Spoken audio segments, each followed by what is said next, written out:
ರಾಯಚೂರು ಜಿಲ್ಲೆಯ ಮಾಣವಿ ಪಟ್ಟಣದ ಬಸವ ವೃತ್ತದಲ್ಲಿ ಕಾಂಗ್ರೆಸ್ ಕಾರ್ಯಕರ್ತರು ಒಟ್ಟಾಗಿ ಸೇರಿ ಎನ್ಎಸ್ ಬೋಸರಾಜು ಅವರಿಗೆ ಸಚಿವ ಸ್ಥಾನ ನೀಡಬೇಕು ಎಂದು ಒತ್ತಾಯಿಸಿ ಬೃಹತ್ ಪ್ರತಿಭಟನೆ ನಡೆಸಿದರು. ರಾಜಕೀಯದಲ್ಲಿ ಬರೋಬ್ಬರಿ 50 ವರ್ಷಗಳ ಸುದೀರ್ಘ ಅನುಭವ ಹೊಂದಿರುವ ಬೋಸರಾಜು ಅವರು ರಾಜ್ಯದ ಪ್ರಗತಿಗೆ ಸಾಕಷ್ಟು ಶ್ರಮಿಸಿದ್ದಾರೆ. ಇವರಿಗೆ ಸಚಿವ ಸ್ಥಾನದ ಜೊತೆಗೆ ರಾಯಚೂರು ಜಿಲ್ಲಾ ಉಸ್ತುವಾರಿಯನ್ನು ನೀಡಿದರೆ ನಮ್ಮ ಜಿಲ್ಲೆ ಸೂಪರ್ ಆಗಿ ಅಭಿವೃದ್ಧಿಯಾಗುತ್ತದೆ ಎಂಬುದು ಕಾರ್ಯಕರ್ತರ ಆಶಯ. ಈ ಹಿಂದೆ ಕೊಡಗು ಜಿಲ್ಲೆ ಉಸ್ತುವಾರಿಯಾಗಿ ಅವರು ಸಖತ್ ಕೆಲಸ ಮಾಡಿದ್ದರು. ಹಾಗಾಗಿ ಡಿ.ಕೆ. ಶಿವಕುಮಾರ್ ಅವರು ಈ ಬಾರಿ ಬೋಸರಾಜು ಅವರಿಗೆ ಮಂತ್ರಿ ಸ್ಥಾನ ನೀಡಿ ಜಿಲ್ಲೆಯ ಜನರ ಪುಣ್ಯ ಕಟ್ಟಿಕೊಳ್ಳಬೇಕು ಎಂದು ಕಾಂಗ್ರೆಸ್ ಮುಖಂಡ ಎ. ಬಾಲಸ್ವಾಮಿ ಹಾಗೂ ಇತರ ನಾಯಕರು ಈ ಸಂದರ್ಭದಲ್ಲಿ ಆಗ್ರಹಿಸಿದರು.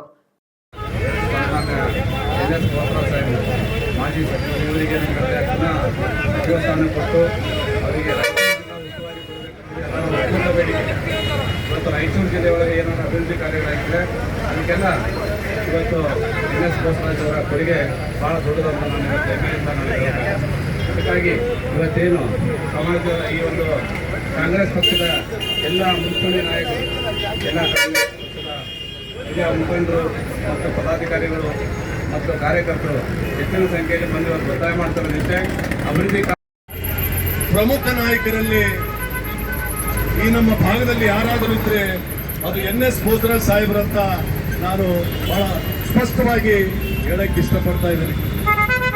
ಇವತ್ತು ಇದು ಯಾವುದೇ ನಮ್ಮ ನಾಯಕರ ನಮಗೋಸ್ಕರ ಮಾಡಿ ಎಂಬ ಒತ್ತಾಯದ ಕಾರ್ಯಕ್ರಮ ಅಲ್ಲ ಅಥವಾ ಪ್ರತಿಭಟನೆ ಅಲ್ಲ. ಇದು ಈ ಜಿಲ್ಲೆಗೆ ಅಥವಾ ಈ ರಾಜ್ಯಕ್ಕೆ ಅವರು ಕೊಟ್ಟಂತ ಕೊಡುಗೆಗಳು ಸುಮಾರು 53 ವರ್ಷಗಳ ಕಾಲದ ಈ ಸುದೀರ್ಘ ಅವರ ರಾಜಕೀಯ ಜೀವನದಲ್ಲಿ ಈ ಜಿಲ್ಲೆಗೋಸ್ಕರ ಹಗಲಿರುಳು ಶ್ರಮಿಸಿದಂತ ತಮ್ಮ ಬದುಕೆ ರಾಜಕೀಯ ಮತ್ತು